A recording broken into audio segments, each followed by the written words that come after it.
4 year prior of the Common Era, Riesti's kingdom, the royal capital, the heart of the entire nation, and yet every surface outside the main streets is dressed in the same dull gray, the stone bricks of the road riddled with hairline cracks and eroded gaps. The surrounding houses 1 or 2 stories tall in a European style that exudes a kind of antiquity. The closer I drift toward the center of the capital, the more orderly and clean the streets and homes become. But here at the edges, the gray is honest about itself.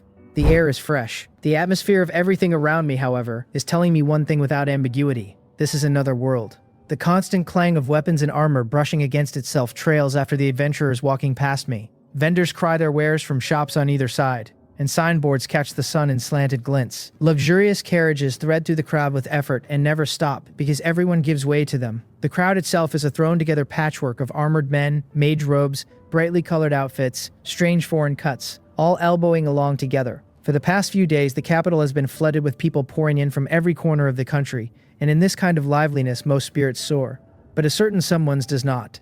I am wearing a poor-quality long-sleeved shirt and dusty gray pants blending into the crowd unnoticed. My current mood matches the color of my clothes. Aside from the confusion, there's a steady undertow of fear coiled inside my chest. The excitement on every face around me belongs to them, not to me. Yesterday I underwent transmigration into this world, and even in that single day I have already worked out what is going on. This is the world of Overlord, specifically the new world where the great tomb of Nazarick will eventually descend, which is why I am, right now, very panicked. In stories like the ones I used to read, others transmigrate into this world after grinding and spending their savings on the Yggdrasil game, and they arrive carrying world items, divine class equipment, and special classes. They drop into this world like gods, or simply walk into the great tomb and join up. Me, I came over directly with no preparation, no equipment, no level. If I had landed with the same loadout as those novel protagonists, I would not be panicking like this. The only thing offering me a thread of comfort is the timing. There are still over 4 years before the great tomb of Nazarick descends. How am I sure of that timing? Because of the royal competition, the Imperial tournament. Gazef, the future strongest swordsman of the kingdom, wins this very tournament and is promptly granted the title of warrior captain off the back of it. And today is the peak duel between the future warrior captain Gazef and the nail clipper Brian. This match has pulled every adventurer and commoner in the kingdom toward the capital, which is exactly why the streets are seething with people and exceptionally lively. I was an ordinary office worker before I came over, but reading too many novels has its uses. At the very least, it lets me calm down quickly. After hearing the names Gazef, Brian, and the Imperial tournament drift through the crowd, I confirmed both the world and the time period I had landed in. Year -4 of the new calendar. That is not actually this world's calendar system, just a setting I borrowed from content creators of my previous life, because in the Bone King storyline, the Great Tomb eventually rules the world, and a new calendar reckoning makes that math easier. As for being able to understand the language of this world, that is because a certain law of language translation exists here. Not just between countries, but even between races. Everyone can understand each other. In Bone King's words, it is as if the entire world ate a translation konjac. Of course, understanding speech is one thing. I clearly cannot read the script. The coarse cloth of my clothes itches against my skin, but compared to my situation, that discomfort is negligible. I do not know why I came over. I was just lying on my rented room bed, and in a daze I arrived here. What a cliché way to transmigrate, I think to myself with a touch of self-mockery. I am an orphan, and I have always been alone.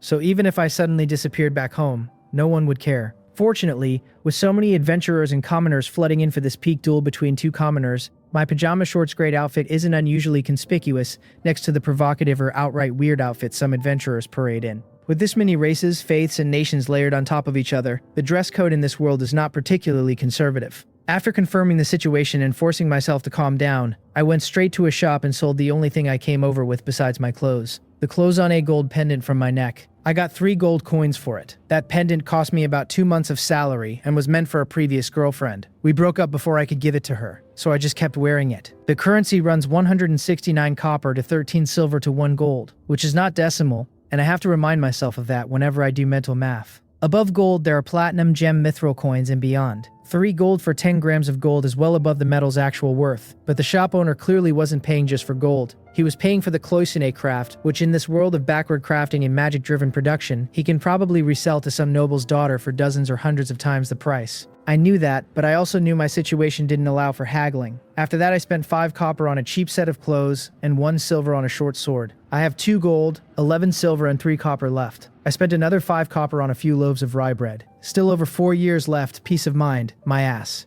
I pressed down hard with my left foot and cursed silently, my mouth twitching, because before transmigration my only hobbies were novels and anime, which means I have read every Overlord series story there is. which means I understand exactly what 4 years means here. Nothing. Is there really any difference between 4 years and Nazarick descending tomorrow? No, none. In the reestablished kingdom in front of me, everyone, myself included, is destined to be ground into ruin. The future seems to offer 2 paths only: die in the aftermath of the war between the Sorcerer Kingdom, and reestablished, if a one-sided slaughter even qualifies as a war, or get lucky and survive as a subject of the Sorcerer Kingdom. But I lift my head and stare at the magnificent ancient royal city built on the distant hill, and feel my panic climb. Can my identity as a transmigrator really be hidden from that group inside the Great Tomb of Nazarick? When I watched the anime from the perspective of the Great Tomb of Nazarick, it was a power fantasy, a story of overwhelming everything in its path. From the perspective of the New World's humans, however, it is infinite despair. The Great Tomb's people are demons. Existence is akin to the apocalypse.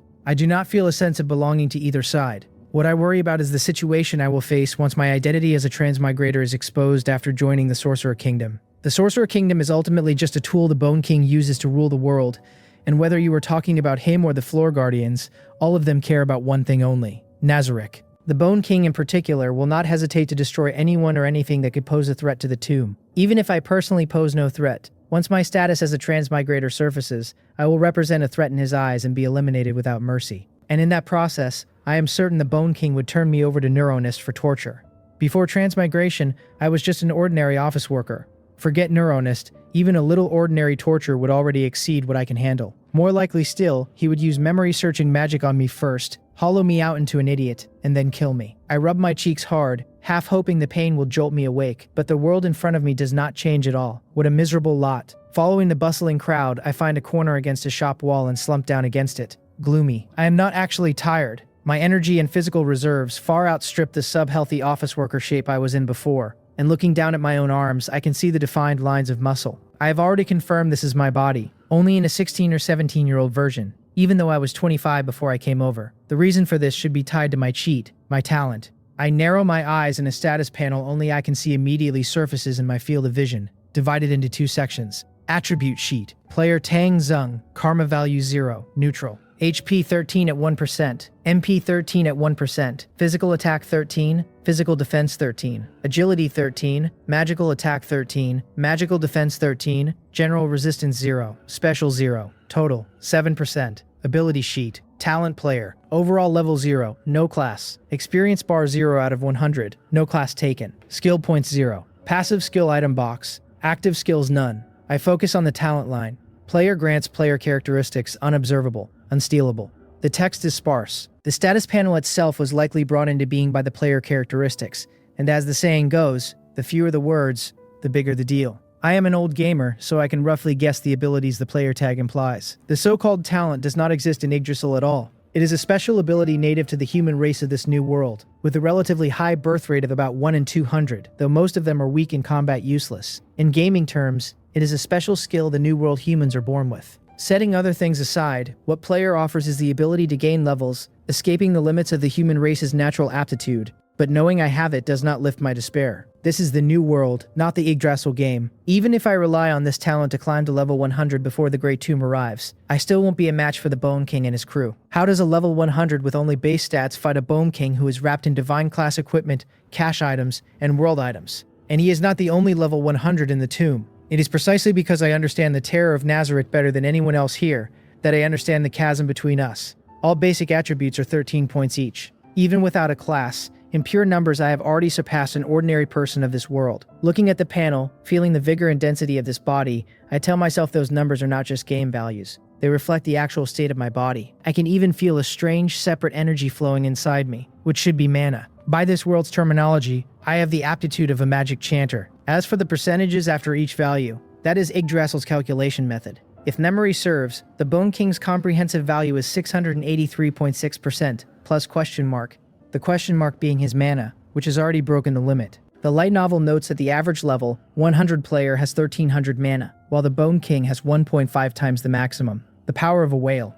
I have specifically researched parts of Yggdrasil's settings. My guess is that excluding equipment, the average attribute values across all races for players are the same. Only equal upper limits keep the game balanced. So in theory, every level up should add 13 to every attribute, and at level 100 every value would land at exactly 1300. In reality, it is not calculated like that at all, because every class adds different stats. Warrior type classes raise HP, physical attack, Physical defense, agility. Caster classes raise MP, magic attack, magic defense, special. On top of that, beyond the human race, demi-human and heteromorph races have racial classes. The Dragon Clan, the strongest race in this world, has 6 racial classes: hatchling, juvenile, young, adult, elder, ancient dragon, eating 50 levels just to max racial, leaving only 50 for job classes. The human race carries no racial classes. That is both a disadvantage and an advantage, because it means all 100 levels go into job construction, letting humans claw back into the same neighborhood as demi-humans and heteromorphs at the cap. Even the Bone King has only pushed MP and special up to 100% maximum. I tilt my head slightly, glance at the foot traffic, and once I am sure no one is paying attention, I reach into my coarse pocket and produce a palm-sized piece of rye bread. They call it black bread, but it is a dark brown. Aside from being hard and coarse, it isn't bad. 1 copper buys 2 pieces, which means basic food in this world is not expensive. With my limited funds, I have to economize wherever I can. The rye bread isn't actually in my pocket. I pulled it from the item box, the spatial inventory that came with player. My old clothes and the gold coins I got are all sitting in there too. The space in the item box is large, but it does have an upper limit. Otherwise, Yggdrasil would never have invented things like the infinite haversack, which despite its name also has a storage cap, and which acts as a backup when the item box runs out of room. I shove the rye bread into my mouth, bite down, and crunch loudly, cheeks bulging. Last night was just a single piece of bread, and I am genuinely hungry. The hunger itself is what hammers home the realization. Player is just my talent. This is a real world. I get hungry, I get tired, and I can die. Yggdrasil was nothing like a traditional game. The death penalty was brutal. Dying dropped you 5 levels on the spot, and if your level wasn't high enough, your account was deleted outright. To shave the cost down, you needed resurrection magic, or you carried cash shop items. Resurrection rings, resurrection staves, and so on. I have none of those. Worse, I suspect that even with the player talent, dying in this world will not auto-resurrect me. This is a real other world, not a game, and I cannot afford to be careless. While gnawing on the hard black bread, I reach down and rest my hand on the short sword at my waist. Without something like item appraisal magic, I cannot pull the data on it, but even without that, I know perfectly well that this short sword is an ordinary piece. No attribute bonuses whatsoever. I bought it not just for self-defense, but because I have already discovered that touching it activates a class. Contact with weapon, short sword. Obtained base class information, warrior. Do you wish to take this class? I hold the sword up and after a moment the prompt surfaces. No, I tell it silently, and the prompt dissolves. This is not the first time it has appeared either. It triggered once when I bought the sword, and counting today I have refused twice in a row. Touching matching weapons for a stretch of time triggers related class prompts. Inside the weapon shop, I went hands-on with everything I could reach, under the murderous glare of the shopkeeper, and discovered that touching a special shield triggered a middle-tier class called Blackguard, which I could not actually take because it required the prerequisite base class Guardian. Everything else only triggered the base class Warrior. The Blackguard discovery alone got me excited. It told me that my touching trick can in principle reach middle tiers if I find the right object. In Overlord's class system, levels divide into 3 categories: base class capped at 15 levels, middle tier class capped at 10, and high tier or special class capped at 5. Total cap 100. Yggdrasil holds over 2,000 classes, a genuinely massive system, and unless players intentionally copy each other, identical builds basically never appear. The reason I haven't grabbed a class since buying the sword is one thing only. Level 100 is the cap. Since every base class eats 15 levels, if I want to face the people of the Great Tomb, a pure warrior or pure caster simply will not work. Either build is too easy to counter. To have no obvious weaknesses, I need at least 1 base warrior class and 1 base caster class, and those 2 together already eat 30 levels and leave only 70 for everything else. I have to be extremely cautious. 1 failed class build and the margin for error vanishes. I cannot afford to be casual about this. Chewing the black bread, brow furrowed, head half lowered, I sit and turn the problem over.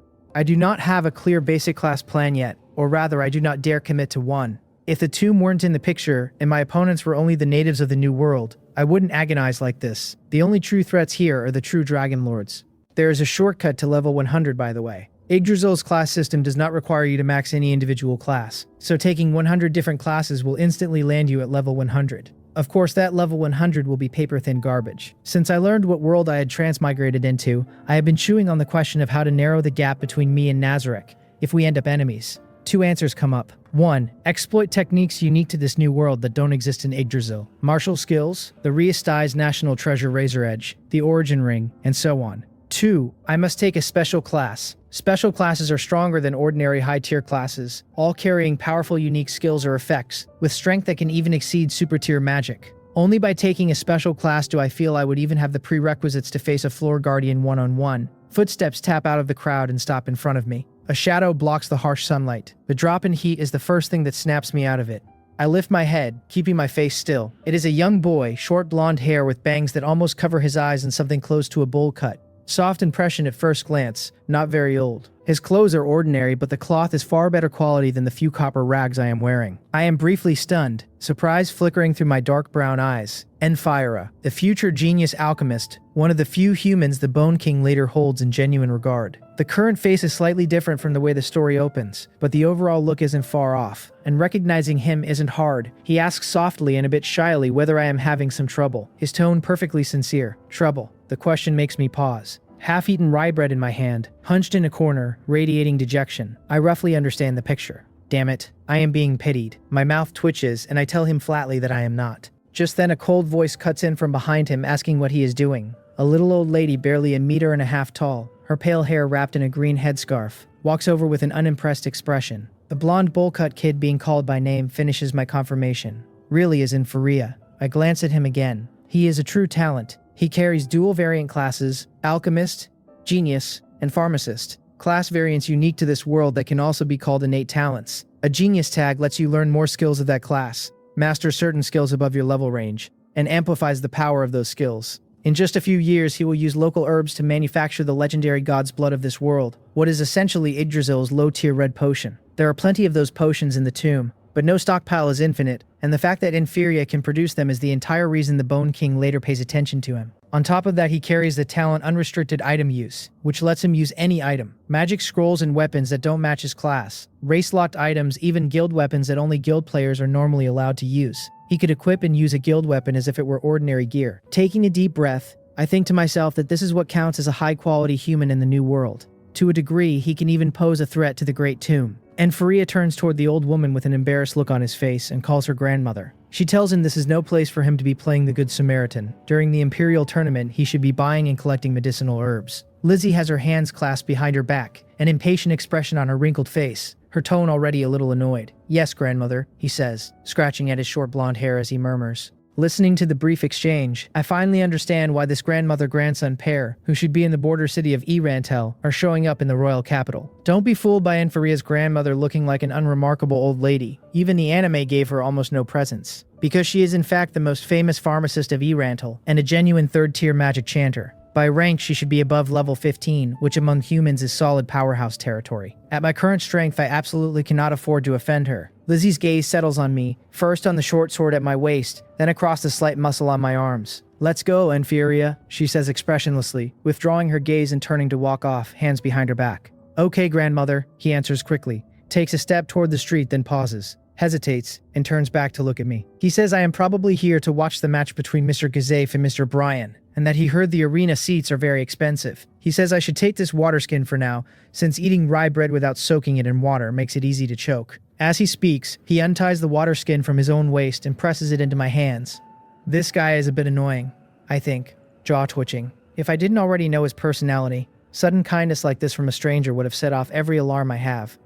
Growing up an orphan, I have never been fond of inexplicable kindness. I start to refuse, no, but he has already shoved the water skin into my grip. The contact hits, and my expression shifts a fraction. Not because of the imposition, but because the moment our hands touch, the attribute panel flashes new information. Buzz. Contact with a special duel-based class holder. Alchemist. Genius. Apothecary. Genius. Common class acquisition conditions triggered. Acquired common class genius. Do you wish to take the class? Note, this is a common class and cannot provide attribute bonuses. My arm trembles involuntarily. In Yggdrasil, combat classes split into base, middle tier, and high tier or special, with non-combat common classes alongside. Production classes like pharmacist, alchemy, blacksmith, farmer, merchant. Classes that don't directly help in combat. In the new world though, common classes also include things that did not exist in the game at all. Slave, maid, noble, prince, king, princess. Some of those are even more useless than production classes. Ones like prince and noble are innate, while slave is automatically acquired in the late stage of a hard life. This is the fundamental difference between the people of the New World and players. A player can actively choose whether to take a class, while a New World inhabitant automatically picks up classes from life experience, willing or not.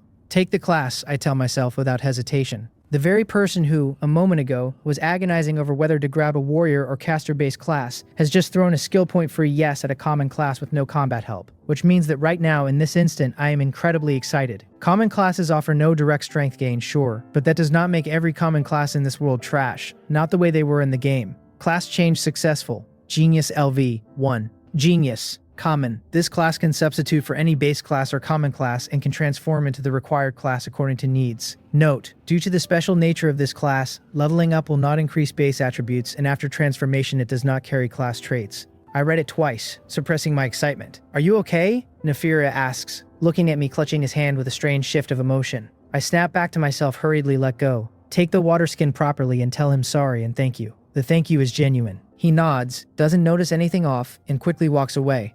Watching him go, I exhale deeply, eyes alight. I never expected to land this ultra-rare common class accidentally. With Genius, I no longer have to agonize over the basic class problem at all. It eats the biggest headache and my construction has gone way up. As far as I know, besides me, only one other person in this world owns the Genius class. Renner, the Golden Princess of Reccaped. It would be more accurate to call her the Evil Eye Princess. Her princess, common, class is itself transformed from Genius, common. That ultra-rare common class is somewhat wasted on the Golden Princess, or rather wasted in any New World human's hands. Only in a player's hands does Genius unleash its full power. A sense of relief drops through me, like a tightly wound string finally loosening. The despair I have been carrying eases noticeably. Even though I have only taken a common class, my future is suddenly less dark. I have actually picked up another important piece of information too, I think to myself, eyes brightening. That player triggers common class conditions through contact with other talent holders. Together with the weapon touch trigger, I now know 2 solid acquisition methods. Still, judging by the fact that I only got the common class Genius and not alchemist or pharmacist, normal contact with other people probably does not trigger class acquisition.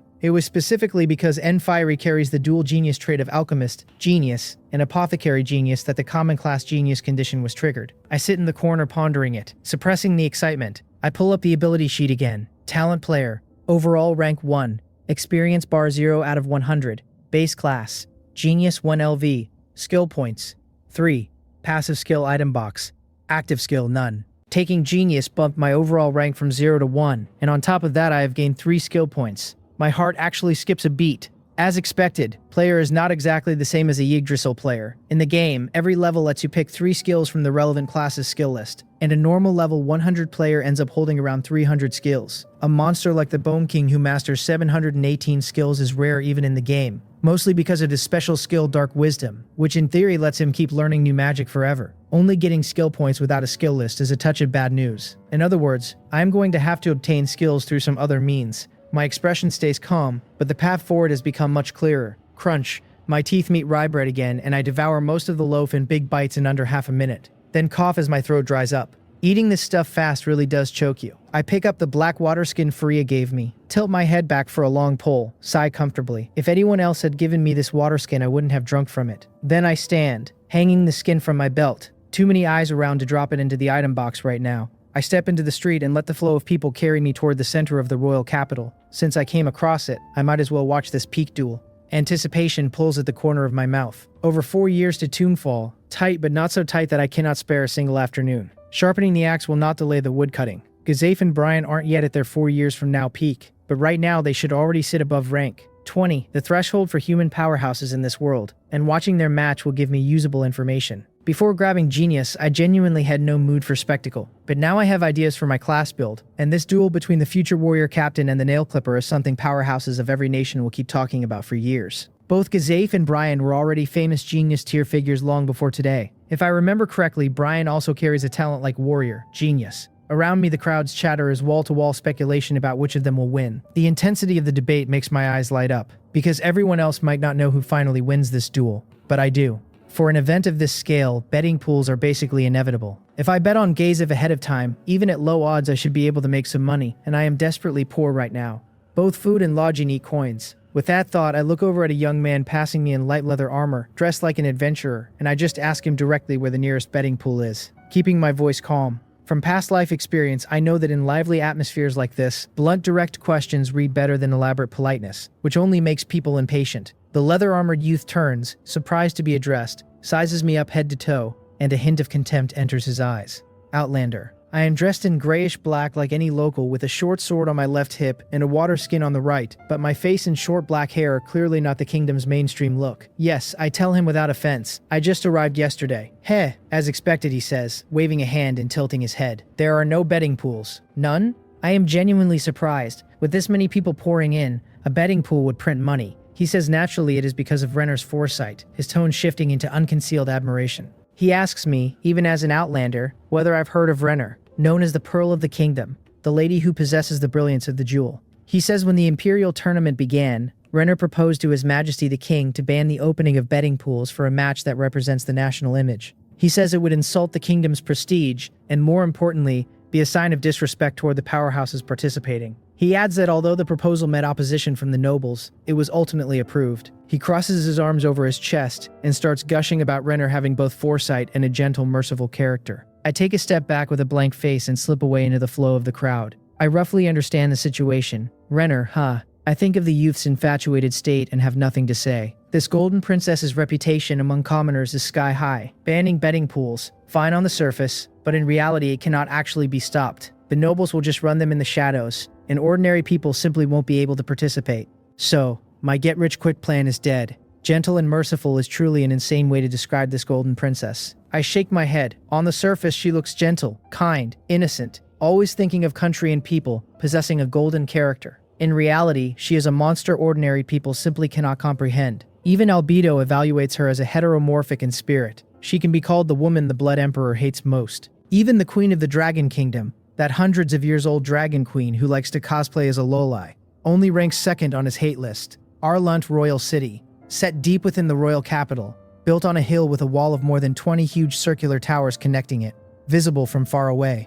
It separates the people of the capital from royalty, and combined with the elevation of the hill, the entire royal city carries a status that transcends everyone else. On the west side, at the base of the hill, there is a huge arena, and the annual Imperial tournament starts there. This contest is not just a grand event, it is also the reestablished kingdom showing off its military strength to outsiders. Following the noisy crowd, I walk into the arena with a touch of heartache and find a seat on the very outermost ring. From here, I can only just make out the figures down on the central platform. For this seat, I paid 5 silver. Truly a profitable business. I scan the dense rows of heads and sigh inwardly. Witnessing a historical event satisfies a certain curiosity, but had I known the price was this high, I wouldn't have bothered, since I already know how it ends. The warrior captain and the nail clipper haven't appeared yet, but several figures are pacing around the platform doing inspection work. To the north of the platform sits the only spot in the entire arena that is significantly higher than everywhere else, a tower-like viewing platform, clearly reserved for the kingdom's nobles and royals. Compared to the lively buzz everywhere else, this tower is unnaturally quiet, and that quiet bleeds outward like cold water poured on hot oil. Even the surrounding chatter dies down by degrees. I tug at the collar of my coarse linen and shrug, watching it all calmly. The others may not understand the strange chill, but I do, at least in part. This level of competition is supposedly to find powerful warriors for the country and demonstrate national strength, but in reality, the Imperial tournament has from the beginning been a stage for major nobles to show off their subordinates and flex their own military assets. All civilian participants are stepping stones for these noble masters. This is tied to the kingdom's noble system itself. Aside from the eldest son, other sons of major nobles cannot inherit the title. This extends into a separate noble system title called Knight, which has no fief and is limited to one's own generation, but is still something the second sons of nobles scramble to grab.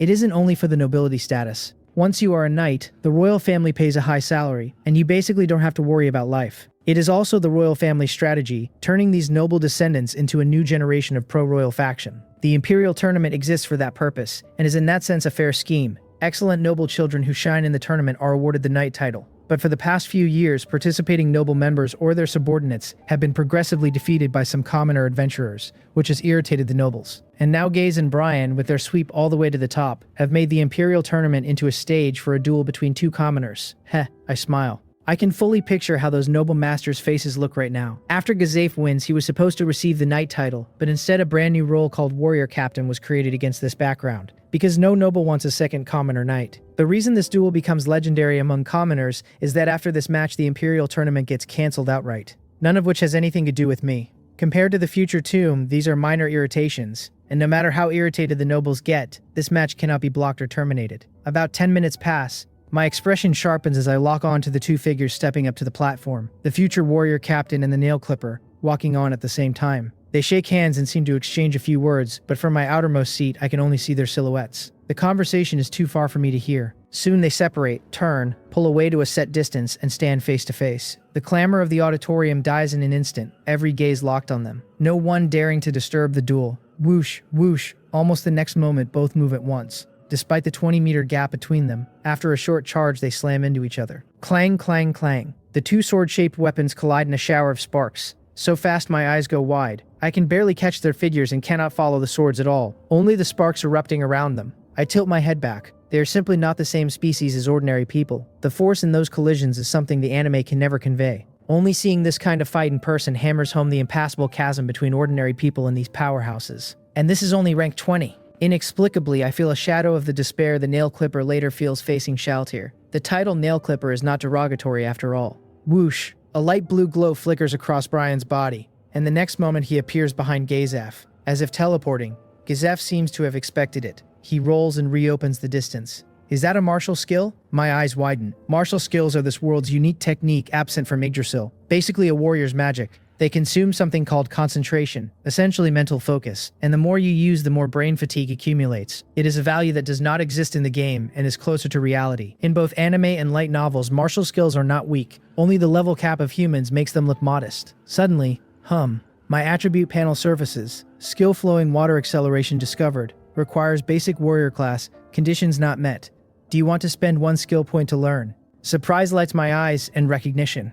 So this is how skill points are used. On the platform, Gazef and Brian's exchange grows fiercer, their bodies constantly flashing with the light of martial skills firing. At the same time, information keeps surfacing on my panel. Skill weakness perception discovered. Base warrior type required. Conditions not met. Genius activated. Conversion successful. Learning conditions met. Consume one skill point. And on it goes. Skill ability boost. Discovered. Not met. Genius. Met. One skill point. The crowd around me is exclaiming at every clash, voices bouncing off each other. Amazing. So strong as expected of someone who could put down that whole earlier bracket. To be able to fight the genius swordsman Brian like that man Gazef really is strong. I can't even see what they're doing anymore. And what was a moment ago a hushed arena is now boiling. I am also a little excited, but I am not watching the platform. I am reading the panel. Learning skills by burning skill points after watching others use them. This method of acquiring skills is unexpected. My eyes flicker. I had originally assumed I would have to learn through independent study like the New World's natives. What truly stirs me is that the common class genius is exactly as I had hoped, perhaps even better than my earlier guesses. With only 3 skill points right now, I have to think carefully about which skills to grab. A different prompt appears. Skill rapid/discovered, requires middle tier class swordmaster, conditions not met, prerequisite class genius, warrior already owned, consume 3 skill points to learn. My eyes narrow. Middle tier class swordmaster. I glance at the platform. The skill seems to come from Brian, who is currently winning the exchange. If memory serves, Brian holds 3 classes: warrior base, fencing specialist middle tier, and swordmaster middle tier, so this prompt is his. What I am chewing on isn't the swordmaster itself, but something I had overlooked. In Yggdrasil, players obtain a class first, and then learn its skills. In this world, it is the opposite. Natives learn the skills first, and the class comes after, which means there are no so-called prerequisites here. The high-tier ninja class, for instance, requires level 60+ in the game, but in the new world it has no level requirement at all. If you learn the ninja class skills, you obtain the class, exactly as the ninja sisters of the Adamantite rank adventurers Azure Rose did. If I learn rapid/now, can I indirectly obtain the middle tier class swordmaster? If it works, that opens up another whole path of class acquisition for me. Compared to randomly touching different equipment to fish for class triggers, gaining a class through learning a defining skill is much more advantageous and much more accurate, especially for class construction. Middle tiers aside, even high-tier classes suddenly become much simpler to obtain. As for special classes, I shake my head slightly. Forget special classes. Even high-tier classes among the New World's natives are basically as rare as phoenix feathers and unicorn horns. Special classes, while sitting in the same tier label, are entirely different from base, middle tier, and high tier classes. In Yggdrasil, they are classes obtainable only by satisfying specific prerequisites.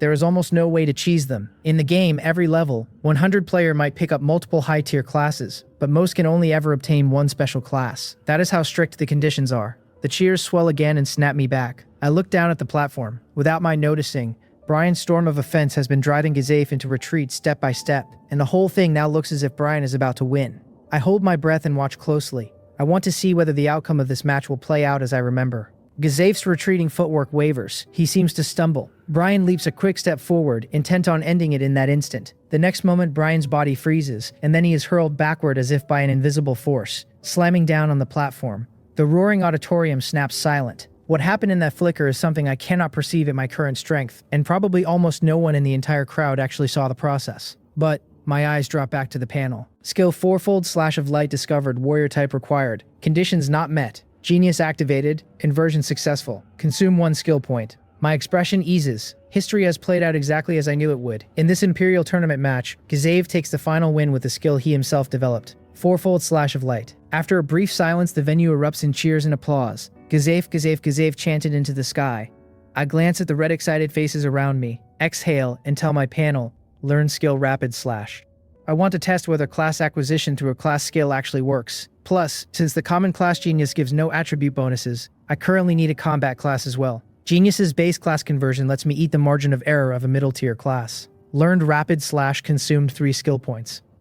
Mid-tier class Sword Saint successfully acquired. I look at the panel and my face shifts into a mix of surprise and recognition. As expected, I can also use the New World's class acquisition method, the one distinct from the game.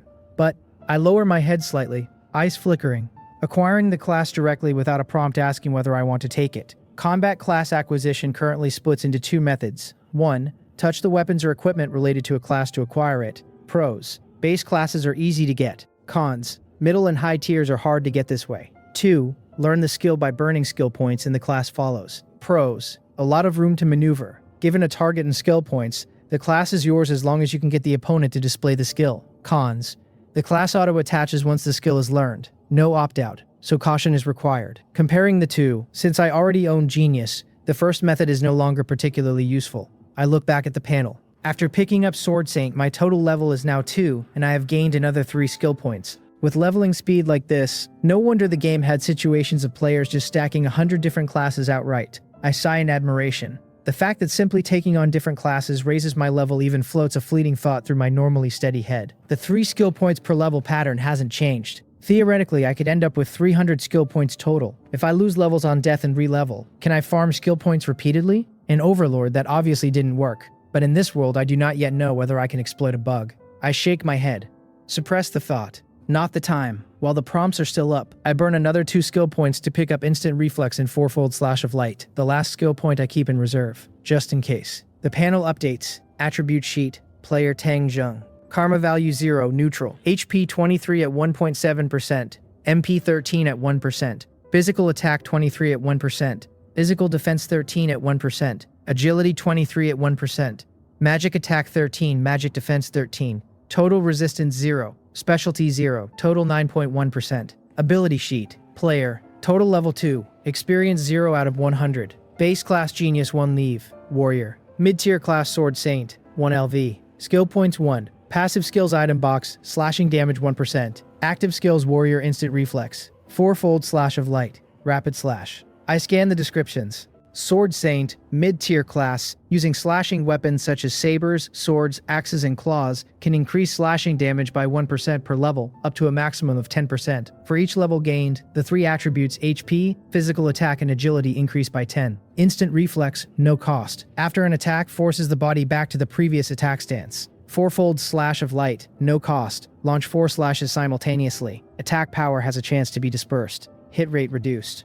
Rapid slash, no cost. Class skill quickly launches a slash forward dealing 110% physical damage, 10-second cooldown. Only HP, physical attack, and agility then. Different classes have different stat tendencies, and a mid-tier class only gives a 10-point bonus per level, so base classes are likely much lower. Fortunately, I have Genius, which waives the base class requirement, but a mid-tier class actually carries a passive, the maximum 10% slashing damage. How should I rate this passive? Average. The most surprising thing is the skills themselves. The difference between martial skills of this world and class skills is unexpectedly clear. Rapid slash carries clear damage and cooldown values, while instant reflex and fourfold slash of light have only a basic description, no numbers. No wonder the Bone King takes martial skills seriously. They are a completely different system from the warrior skills in the Overlord game. In Yggdrasil, Warrior skills sat slightly off the magic system. Most magic from magic chanters had no cooldown and only required mana, hence the saying that MP is the true lifeline of a magic chanter. High-tier magic and skills did sometimes carry cooldowns and prerequisites. Warrior-type skills did not need mana, which is why they had cooldowns, and certain special warrior skills required some MP or other restriction. Martial skills in this world consume concentration, but my panel does not show any concentration value, so that is something I will likely have to research on my own. Rustle, rustle. The people in the audience around me start standing up. The sudden movement startles me, and I notice a few nearby heads glance curiously at me still seated. Cough. I clear my throat lightly and stand with everyone else, expressionless. I haven't worked out the situation yet, but copying everyone else cannot be wrong. Maybe because I stood up too abruptly, my body pitches forward. I reach out and grab the shoulder of the person in front of me to steady myself. The man directly in front of me is a brown-haired middle-aged with a full beard that gives him a fierce edge, and being suddenly clutched by the shoulder with very heavy force makes him think I did it on purpose. He glares back, fists already clenching, and asks if there's something the matter with me. I put on an apologetic face and tell him I was a bit careless just now, withdrawing my hand. He glares fiercely as if memorizing my features and clearly intends to make trouble for me later. My brow furrows slightly. Keeping a low profile is the entire point right now, and trouble walking up to me is the last thing I want. The reason I was unsteady is that my strength has noticeably increased, and my body is not yet used to it. I clench my fist and feel the difference. The increase in basic attributes is reflected in the body in real time. Even though it shot up suddenly, it feels as though I have been training a long time. Looking up, my gaze passes over the heads of the crowd to the platform below. While I was reading my panel, Gazafe and Brian have already left. Everyone is standing because the nobles and royals on the round tower stand were the first to leave. And as commoners, we naturally have to defer. After understanding the cause, I just stand with the rest. Now is not the time to be unconventional. At least these nobles aren't making speeches. I glance once at the round tower stand with a touch of regret. I had thought I might catch a glimpse of the golden princess, but the tower blocks everything. The standing lasts a full half hour. My lip twitches and I exhale. The privileged class really does great. As nobles file out one by one, the solemn venue turns noisy again, mostly with discussion of the duel's result, and even more with envy that, win or lose, both Gazafe and Brian have been invited into the palace by the king. Behind me, the brown-haired man finally turns around with a clenched fist and a sneer ready for the black-haired kid behind him, only to find the black-haired kid is no longer there. "Damn it, ran so fast. Don't let me catch you," he curses out loud. I have no intention of standing around like a fool, sitting in the very outermost ring of the arena. I have no idea how long it will take before it is my turn to leave. And even so, it takes a full 20 minutes to push out through the massive ancient gates. The Gazafe-Brian duel was genuinely an eye-opener for the audience, and the high mood hasn't faded one bit. If anything, the crowd grows louder as people empty out into the streets. I had thought I could finally breathe once I cleared the arena, but stepping outside I find an even larger crowd packed up against the gates. Commoners who couldn't afford a seat but were equally hungry for the result. Both fighters carry massive followings. This is the first Imperial tournament since its founding in which no nobles even reached the final, with two commoners taking the championship match. To the nobles this match is shameful, but to the commoners it is the opposite. "Look, it is Crimson Drop," voices suddenly cry from the crowd. The next moment the dense flow of people around me opens up of its own accord, clearing a wide path for an approaching team. Crimson Drop. My brow twitches and I lift my eyes to the cleared aisle, fixing on the figure leading the way. Semi-long light blonde hair with a conspicuous streak of red over the forehead, a black jacket over a red noble formal wear shirt, paired with silver black trousers, lazy and stylish. The whole bearing radiating noble elegance and composure, hand lifting to wave at the people on either side, drawing exclamations from the women. Quite high profile. Israqde, the name surfaces in my head, and seriousness enters my eyes. The captain of Crimson Drop, one of the only two adamantite rank adventurer teams in Reccaped, and a knight rank kingdom noble. I look at the four figures behind him, presumably the rest of the team. One, middle-aged, silver armor, cold expression, massive greatsword across his back. Another, a magic caster in a light blue robe, no staff visible, body wrapped in voluminous fabric, but clearly male. Two more behind them, also male. One carries a longbow that gives off a faint gray shimmer. The other is shorter, very ordinary in face and clothes, no visible class signature. A low presence. By common sense, the more someone fades into the background like that, the more dangerous they actually are. He is likely a thief-type class, though I don't know whether these four are the entire team. Crimson Drop is mysterious in both anime and novels. Apart from Captain Israqde, the rest never really appear, so seeing them here is unexpected. What concerns me more than the team is the captain. I do not know the level of the others, but I can guess none have hit the hero realm, that is, level 29 or above. The only truly dangerous one is Israqde. His own strength isn't actually that great. Strictly speaking, he is probably the weakest in the team, yet he is its true core. because the team exists because of him, and not because of his noble status. Azuth Aindra owns a level 51 power armor. It is the existence of that armor that drags his mediocre personal strength up to the top tier of human race combat power. Power armor is not something this world's humans can manufacture. It must be a player legacy. I just don't know if it's a legacy of the 6 great gods, the 8 desires kings, or that captain of the 13 heroes. Only Azuth Aindra himself truly knows. Besides him, the other power armor holder is the Platinum Dragon King, with a level 85 set, and per the light novels he seems to have more than one set. The Platinum Dragon King holds far more than a sliver of player legacy. The true Dragon Lords, all of them, know about players in Yggdrasil. The waters of this world are very deep. Were it not for Nazarik's overwhelming strength, they might actually have suffered several major setbacks. The leader of the 13 heroes, a player explicitly named Riku, fell hard. The Platinum Dragon King not only extracted all information about players in Yggdrasil from him, he then announced to the world that this 13 heroes captain had died young from the trauma of accidentally killing a companion and refused resurrection. The natives of this world will believe that, but as a transmigrator I know exactly what kind of character players have. Refusing resurrection, a complete joke. The Platinum Dragon King was lying, a pure schemer. Crimson Drop walks past through the cleared lane, followed by several more adventurer teams that draw their own waves of exclamations. I had hoped to see the other Adamantite rank team Azure Rose, but they aren't here. I do not recognize these adventurer teams, but going by the welcome they receive, they should be Orichalcum or Mithril rank. Clearly this duel has pulled in quite a few powerhouses. Time to leave. Next step is leveling in class construction. I tell myself, withdrawing my attention to head off. As I turn, my eye catches the last team trailing behind. 4 of them. 2 men and 2 women. The 2 women in front are eye-catching. One in full plate armor with long black hair, blue eyes, cold, beautiful face. The other with long pink hair and a cleric's robes, except the supposedly sacred lower half is split high on both sides like a cheepow, exposing black boots and stocking thighs. Most of the men around me are openly staring. I recognize this team. If memory serves, they are called 4 weapons. I almost didn't recognize them. My eye keeps drifting back to the pink-haired cleric, specifically her outfit, and the corner twitches. The fashion of this world really is hard to understand. It must be related to the 6 great gods or the 8 desires kings. The player's influence on this world is at least decent in terms of clothing. In the future, this team will be Mithril rank, but they aren't there yet. Long black hair. No wonder I didn't recognize her at first. I think looking at the cool black-haired woman in plate.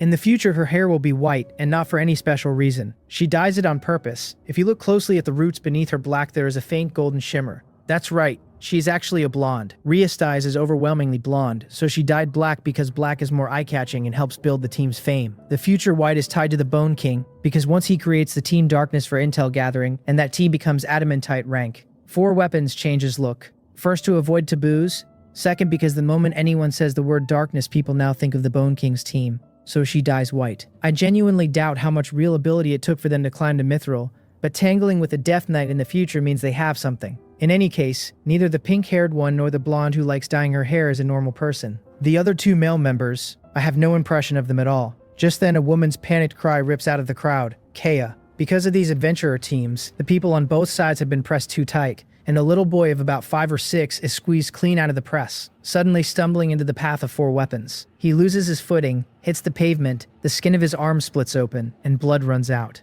Ugh. Wah, he begins crying loudly, the pain in his arm compounded by panic at being pushed out of the crowd without his mother. A sudden incident. It catches the eye of Scamma, the cold-faced black-haired leader walking at the very front. A great opportunity. For most adventurer teams, increasing fame is critical. Lilynette leader Scamma begins, turning her head with a calm expression and intending to ask the pink-haired Lilynette for help. Before she can finish, Lilynette has already taken the lead and stepped forward quickly, the long split hem of her white priestly robe swaying with her strides. Fair thighs and fishnet stockings exposed to the crowd's eyes. A chorus of swallowing sounds rises around me. Little brother, it's okay. Big sister will take a look for you, Lilynette says with a gentle smile, squatting down and raising her palm at the boy's bleeding arm. Cure light wounds. Soft white light flows from her palm, and under its glow the wound on his arm closes instantly. The pain vanishing, the boy finally stops crying, tears still wet in his eyes as he looks up at Lilynette smiling at him.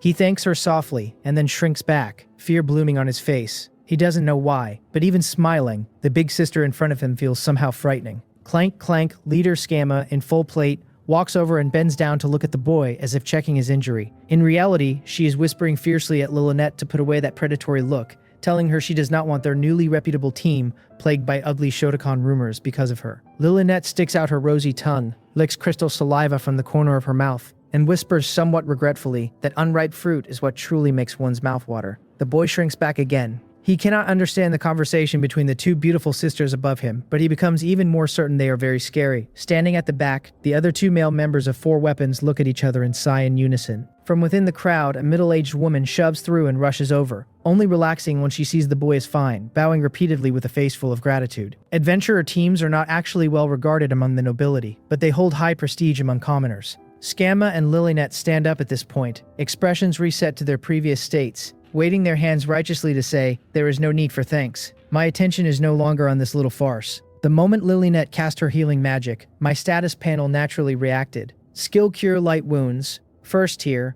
Discovered Requirements Base Class Priestess or Priest, Rank 1-7, Conditions Not Met, Consume 1 skill point, Priestess. I look at the prompt with a sense of being stunned, and an unusual light flickers in my eyes. I have no intention of continuing to watch the show. I turn and walk away quickly, intending to find a quiet spot to think. It is currently around noon. The sunlight is harsh. From prior inquiries, it should be roughly May, yet the temperature already feels like June or July of my previous life. The Great Tomb of Nazarick descends in this new world in about 4 years. Mid-July, so I have a little over 4 years. The timeline is undeniably tight, but I know better than anyone that I cannot rush my class build choices. The arena sits near the royal city at the foot of the hill, with plenty of vegetation and trees around separating it from the dense commoner district outside. Seen from above, it must look like a green belt. I find a shaded spot, sit down and pull up the panel. Status sheet. Player Tang Zheng. Overall rank 2. Experience 0 out of 100. Base class Genius rank 1. Fighter Priestess Priest. Middle tier class Swordmaster rank 1. Skill points 0. Passive skills item box. Slashing damage boost 1%. Active skills fighter instant reflex. Fourfold slash of light. Rapid slash. Magic Cure Light Wounds first tier. Cure Light Wounds cost 5 MP. Consumes mana to treat injuries, restoring 10 HP. Since I have mastered Cure Light Wounds, the Genius General class now lists Priestess Priest as additional base classes I can convert into. What truly surprises and concerns me is the Priestess base caster class. From the name alone you can tell, this is a female-exclusive class. In Yggdrasil, there are subtle differences between Priestess and Priest.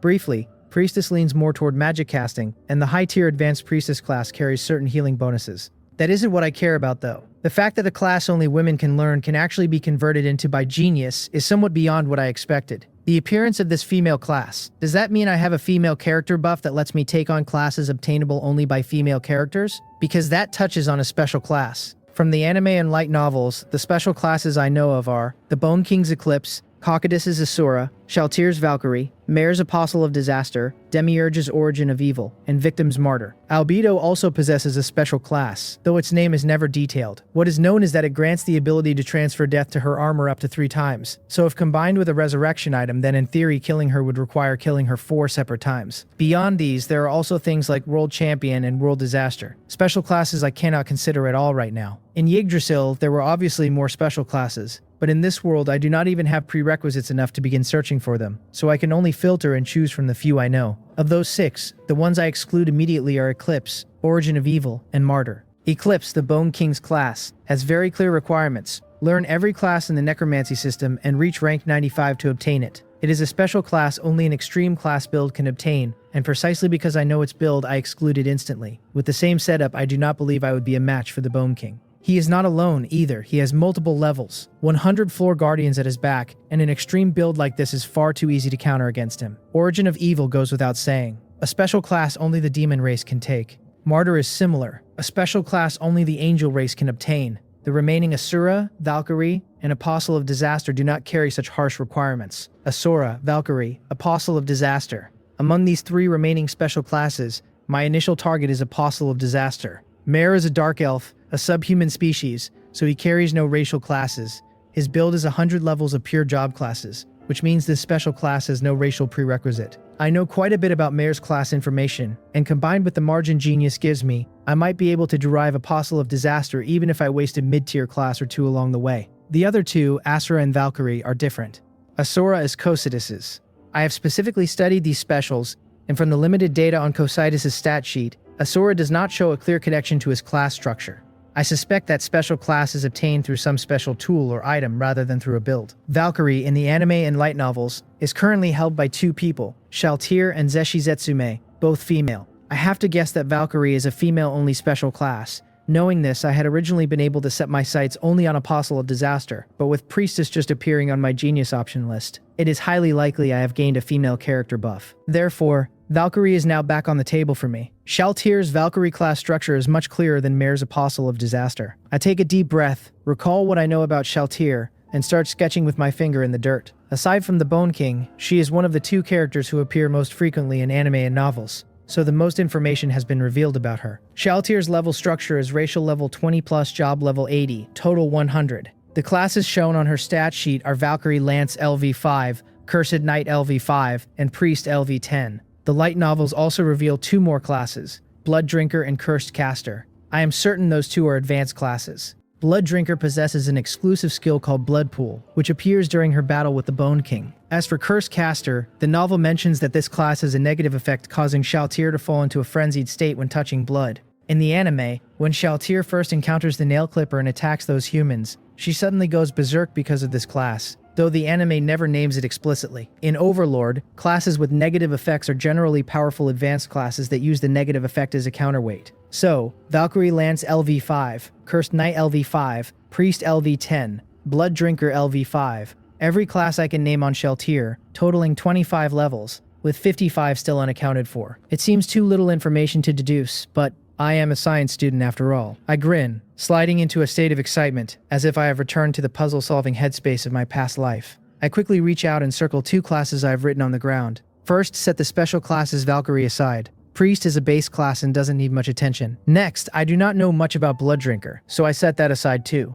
The remaining two advanced classes should each have their own independent prerequisite class structure. Following the logic of solving a maths problem, by factoring in unknowns I can forcibly derive knowns. Base Warrior class, unknown, LV15 to mid-tier Warrior class, unknown, LV10 to Cursed Knight, LV5 equals 30 levels. Base Caster class, unknown, LV15 to mid-tier Caster class, unknown, LV10 to Cursed Caster LV5 equals 30 levels. Then 60 levels plus Valkyrie Lance LV5 plus Blood Drinker LV5 plus Priest LV10 equals 80 levels. Exactly 80 job levels. Shaltyr's information suddenly becomes completely clear. The advanced class Blood Drinker is an advanced racial class unique to the vampire race. Among these classes, the only one that stands out a fraction is the base class Priest. The other person who possesses Valkyrie is Zeshi Zetsume of the Theocracy. Among the currently known powerhouses, Zeshi Zetsume is the only one whose class build is completely clear. Fighter level 10, Barbarian LV10, Master Fighter level 10, Lesser Valkyrie Almighty L5, Weapon Master LV7, Rogue LV1, Assassin LV5, Executioner LV10, Inquisitor LV10, Inquisitor LV10, Inquisitor LV10. 11 classes total, combined level 88. By level alone, she has reached the top of the new world, but looking at her build, it is exceptionally chaotic. 3 major series stacked together, Warrior plus Rogue plus Faith-based Caster, which makes her overall strength much lower than a player of the same level. The special class Lesser Valkyrie she carries can be understood as a degraded Valkyrie. This happened because Zeshi Zetsume simply does not meet the true prerequisites for Valkyrie, resulting in an incomplete phenomenon unique to the new world. For example, an advanced class like Ninja, which requires level 60 plus in the game, can be obtained in the new world as long as you learn the skills first. But special classes are different. Their prerequisites are extremely strict. I guess Zeshi Zetsume obtained her version indirectly through her talent, but because of the strictness of special class prereqs, she could only land a degraded version. The only class both Shaltyr and Zeshi Zetsume share is Priest. As the Theocracy's trump card, it makes sense that Zeshi Zetsume has it, but Shaltyr is undead. Despite being an undead vampire, she has the incongruous Holy Type Priest class, and she did not even level it to maximum. The only possibility for doing this is to fulfill a certain condition. A sharp light flickers in my eyes. A hint of excitement crosses my face. A hint of excitement crosses my face. I press my palm hard onto the ground. Got you, Valkyrie. The Yggdrasil game is in fact based on Norse mythology. As for Valkyrie, there was no such concept in the early myths. They were called Valkyria, meaning choosers of the slain, originally synonymous with evil. Later they evolved into women who choose fallen warriors, becoming holy. The legendary Valhalla has a connection to Valkyries. Setting the background aside, the requirements for Valkyrie are likely female, the base class Priest, and the advanced class Cursed Knight. The reason it is Cursed Knight rather than Cursed Caster is that Valkyrie is a warrior specialized class, not a caster specialized one. I brush dust off my hands, exhale heavily, and lift my foot to scuff away every Hansi I have scrawled in the dirt. No one in this world will recognize Hansi, but caution costs nothing. The advanced class Cursed Knight, going by the game settings, requires not only level 60 plus, but also meeting a prerequisite class structure. However, given the new world's job acquisition rules, you can obtain an advanced class directly by learning its skills first. I prop my hands on my knees, stand, brush the dust off my backside, and mutter to myself with a smile. If memory serves, there is a person in the Bharat Empire who possesses the Cursed Knight class. Having understood the conditions for a special class, while I still am not 100% certain there is at least a chance to try,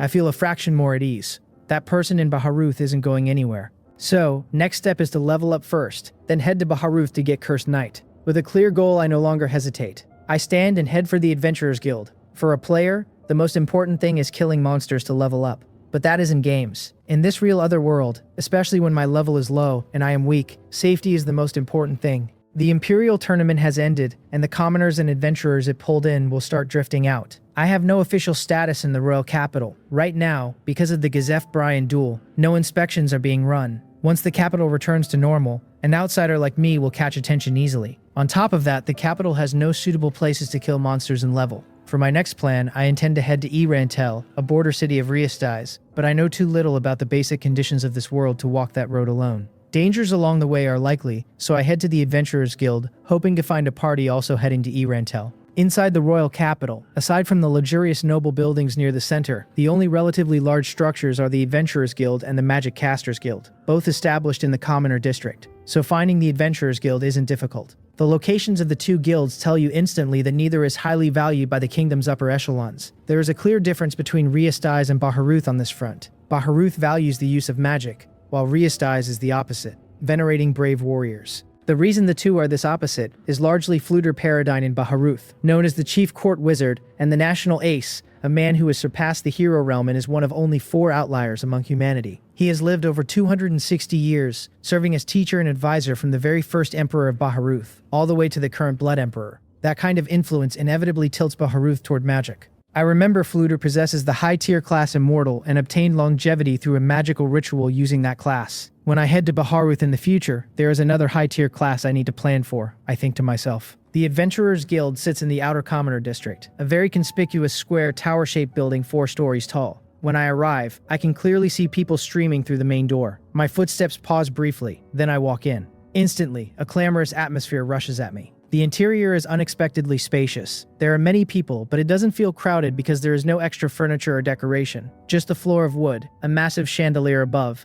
and a relatively large front desk facing the door, behind which staff are dealing with several adventurer parties. As I walk in, I notice several glances flick my way and then withdraw. I can guess why. With my shabby look, I do not resemble a powerful adventurer, nor do I look like a paying client. It would be strange if anyone paid me much attention. That was exactly why I deliberately dressed this way, to avoid attracting eyes. Voices come and go beneath the request boards on the walls. Adventurer parties are arguing about quest picks. How about this request? The reward is too low, the guild takes a 20% cut, and once it splits between us, there is hardly anything left. Wouldn't this one be better? Hiss. That is for gold rank parties only. We probably do not qualify. No, the danger isn't high. It is an escort just with a long route. Heh, the reward is low for its rank, but with the tasks we have stacked already, completing this one should push us to gold rank. The room hums with that kind of talk. I walk toward the front desk. There are other parties ahead of me, so I queue. While I observe my surroundings, I run through what I know about adventurers in my head. The guild divides parties into 8 ranks: copper, iron, silver, gold, platinum, mithril, orichalcum, adamantite. There is no clean strength threshold between them, because any party joining starts at copper rank no matter how strong its members are. Of course, as long as you aren't deliberately hiding strength or refusing to push for promotion, a party's rank does end up reflecting its basic level. I do not wait long. Soon it is my turn. The receptionist in front of me does not look very old. She is a young girl with slightly curly brown hair and brown eyes, around the age I look right now, 16 or 17. She greets me politely, no unusual expression at my clothing or my foreign features, and asks for the name of my adventurer party. I do not have one, I tell her softly. I just have something to ask about. She thinks she understands and quickly bends down to pull out a rough yellowed paper form from beneath the counter, telling me she will help me register. I wave my hand and explain. I do not plan on registering. I just want to ask whether any merchant caravans or adventurer parties are heading to Irantel. Her movement with the form pauses. She looks me over again, notices the short sword and the leather water skin at my waist, and a flash of recognition enters her eyes. She asks if I came to watch the Imperial tournament, if I came from a border city, and adds it is impressive of me to travel so far alone. While filling in the blanks of my circumstances in her head, she lifts a slightly rough palm and holds it out. 5 copper coins. 5 copper coins, I repeat, stunned. If I could read the script of this world, I wouldn't have come here to ask the receptionist. I do not. After more than 10 years of schooling in a past life, I am still illiterate now. She squeezes her small face into a serious expression and informs me that this is the Adventurers Guild. For non-adventurer members, any consultation requires a fee. There is no such thing as free here. As a large-scale organization that exists across borders and is not constrained by any nation, the Guild's strength does not lie only in its powerful adventurers, but in the invisible information network constructed by its enormous adventurer membership. If outsiders want this information, they pay. In fact, much precious information cannot be measured by money.